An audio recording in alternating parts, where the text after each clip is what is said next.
तो ऐसा ज़रूरी नहीं है ना कि जैसे हम सोचते हैं वैसे ही हो, कभी कभी नहीं होता है। तो मेरे साथ भी इस बार कुछ ऐसे ही हुआ।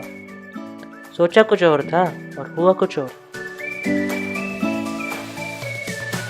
आज लोणी भापकर का प्राचीन यादवकालीन मल्लिकार्जुन मंदिर देखेंगे, जो पुणे से 2 घंटे के रास्ते पे बारामती रोड पर है। जाने के लिए 2 रास्ते हैं। हड़पसर से जाने वाला रास्ता दिवे घाट होकर जाता है और कात्रज से जाने वाला रास्ता बोपदेव घाट होकर जाता है। जाने का रास्ता थोड़ा सा कॉम्प्लिकेटेड है। सासवड़ से जेजुरी, जेजुरी से मोरगांव और मोरगांव से 10 किलोमीटर पर लोणी भापकर का फाटा है, जहाँ से अंदर टर्न लेना है और आ गया लोणी भापकर। नमस्कार दोस्तों, मैं हूँ सुमित और आप देख रहे हैं विजुअल ट्रिपिन।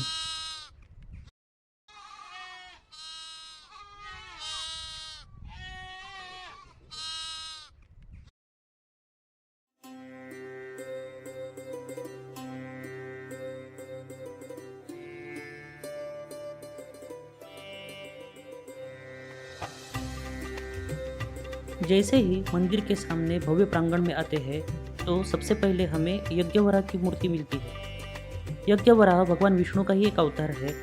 इस यज्ञवराह की पीठ पर झूल बनाई है, जिस पर भगवान विष्णु की 140 प्रतिमाएं बनाई हुई दिखती है।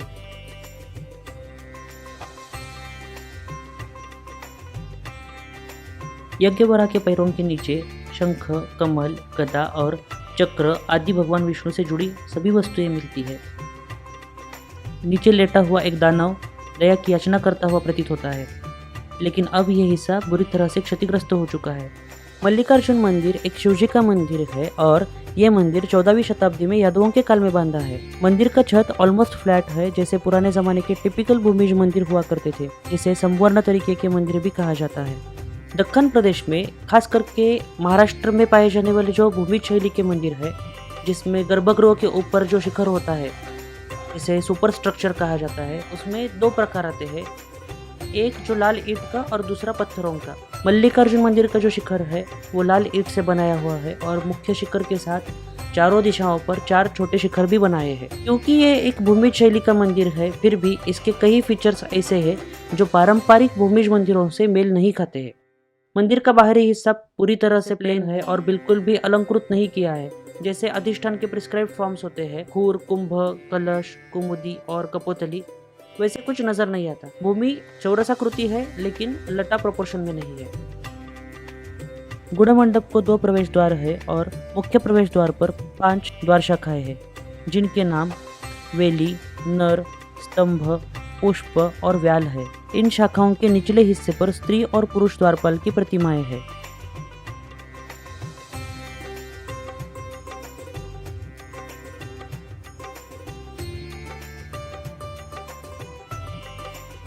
मुख्य प्रवेश द्वार के चौखट के ललाट बिंब पर गणेश जी की प्रतिमा है।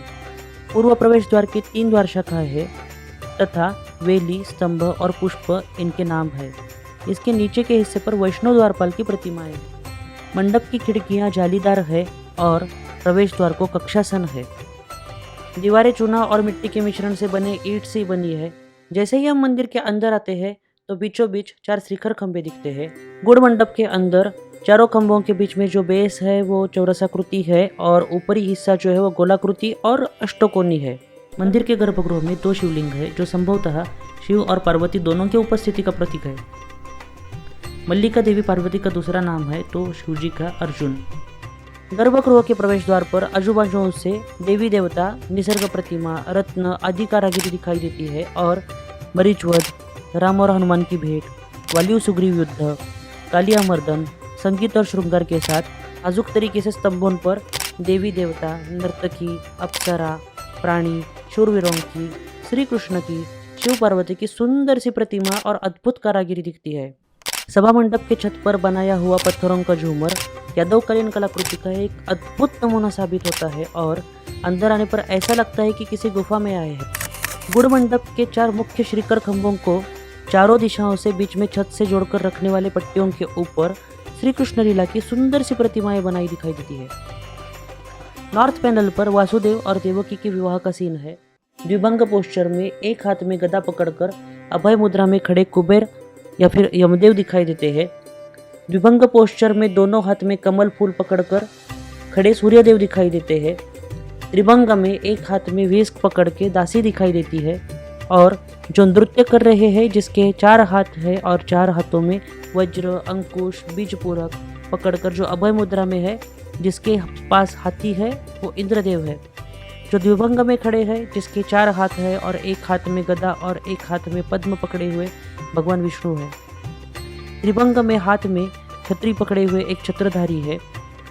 द्विभंग में हाथों में अक्षमाला, पुस्तिका, कमंडलू पकड़कर एक हाथ से वरद मुद्रा देते हुए ब्रह्मदेव है। जिनके बाल घने हैं, कमर पर एक घंटा है और दोनों हाथों से स्त्री से पुष्पमाला स्वीकार कर रहे हैं, वो वासुदेव है। और उनके सामने हाथों में पुष्पमाला पकड़कर खड़ी देवकी है। देवकी के पीछे खड़े जटा मुकुट पहने हुए जिसकी दाढ़ी लंबी है वो देवक है। एक हाथ ऊपर करके और एक हाथ में फल लिए खड़ी शायद देवकी की माता है। हाथों में व्हिस्क पकड़कर हवा देने वाली और एक दासी है। यहाँ पर महादेव और पार्वती भी है। महादेव हाथों में त्रिशूल और बीजपूरक पकड़कर ललितासन में बैठे हैं। एक हाथ में आईना और दूसरा हाथ महादेव के कंधे पर रखकर खड़ी देवी पार्वती है और उन दोनों के इर्द गिर्द नंदी और एक छिपकली जैसा कुछ है। बाद में फिर एक दासी है और जो व्हिस्क से हवा डाल रही है। द्विभंग में देवी सरस्वती है जो हाथों में कमल का फूल और पुस्तिका पकड़कर खड़ी है। द्विभंग में खड़ी और हाथों में माला और फल पकड़े हुए सेविका है और हाथ में हस्तिदंत का टुकड़ा और बीज पूरक पकड़े नृत्य करते भगवान गणेश भी है। वेस्ट फेसिंग पैनल पर 3 अलग अलग सीन्स डिपिक्टेड है। पहले सीन में गोकुल की कहानी है जहां बालकृष्ण अपने गोपालों के साथ में गाय चरवा रहे हैं। चित्र में कुल मिलाकर 8 गाय, 3 गोपाल और बालकृष्ण है। एक गोपाल के हाथ में बंसुरी है, दूसरे के हाथ में सिंह जैसा कुछ है और बीच में त्रिभंग में खड़े बालकृष्ण है। और दूसरा रास क्रीड़ा का दृश्य है जहाँ 4 गोपी और 3 गोप है। बीच में देहूद मुद्रा में बंसुरी बजाते श्री कृष्ण है। कृष्ण के समीप खड़े और दिखने में छोटा बंसुरी बजता गोप है। 2 गोपी त्रिभंग में खड़ी है तो बाकी 2 द्विभंग में चौरी लेकर खड़ी है। एक गोप के हाथ में लकड़ी है और दूसरे के हाथ में बंसुरी है। तीसरे दृश्य में यमुना नदी के तट पर बालकृष्ण अपने दोस्तों के साथ में गेंद खेल रहे हैं। कुछ कुल मिलाकर 6 गोप है और झेलने की पोजीशन में है और बीच में बालकृष्ण है जो गेंद मारने की पोजीशन में है। साउथ फेसिंग पैनल पर 5 अलग अलग चित्र प्रसंग है। पहले चित्र में कालिया मर्दन का प्रसंग है जिसमें भगवान श्री कृष्ण ने कालिया नाग का गर्वरण किया था। 2 हाथ जोड़कर क्षमा याचना करते हुए 2 सर्पमानव दिखते हैं जो कालिया और उसकी पत्नी है। हाथों में शंख, चक्र, गदा पकड़कर पद्महस्ता मुद्रा में नारायण अवतार में श्री कृष्ण है जो क्षमा कर रहे हैं। गेंद पकड़े हुए बालकृष्ण का यहाँ चित्र भी दिखाई देता है। दूसरे चित्र में चाणूर और मुष्टिका का वध का प्रसंग है।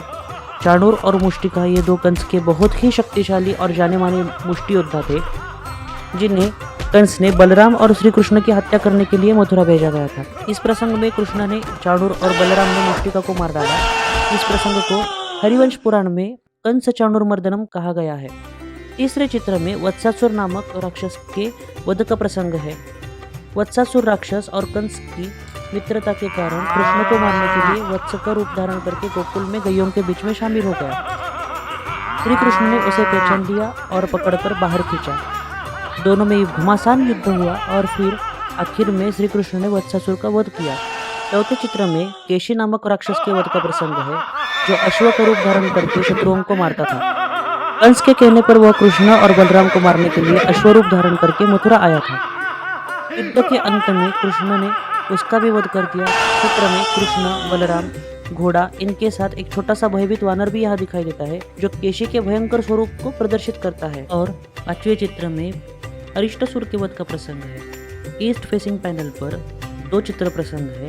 पहले चित्र में श्री कृष्ण के गोवर्धनधारी लीला का प्रसंग है तो दूसरे चित्र में कृष्ण लीला का प्रसंग है जिसमें सारे गोप राजानंद को कृष्ण के अद्भुत चमत्कारों के बारे में बता रहे हैं और राजानंद बता रहे हैं जो उन्हें ऋषि गर्ग ने बताया था कि श्री कृष्ण ही नारायण अवतार है। तीसरे चित्र में यशोदा मक्खन का मंथन कर रही है।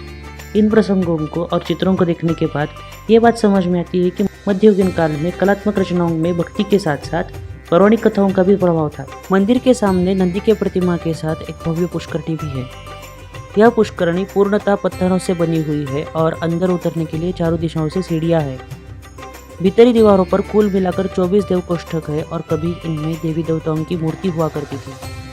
लेकिन आज वो खाली है।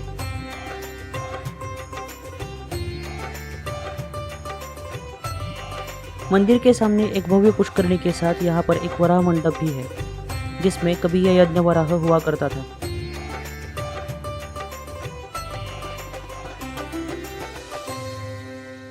चौरसाकृति वराह मंडप के 4 स्तंभ है और वह पुष्करणी का ही एक भाग है। वराह मंडप के बाहरी दीवारों के ऊपर रामायण, महाभारत, दशावतार के साथ साथ कामशास्त्र और युद्ध के प्रसंगों का भी प्रतिमाएं बनाई गई है, जिसमें सीता स्वयंवर, शिवधनुष्य के साथ भगवान श्री राम, भिक्षुक के रूप में रावण और जटायु का युद्ध, मरीच वध, द्रोणागिरी उठाए हुए हनुमान जी, राम और रावण का युद्ध आदि प्रसंगों को चित्रित किया गया है।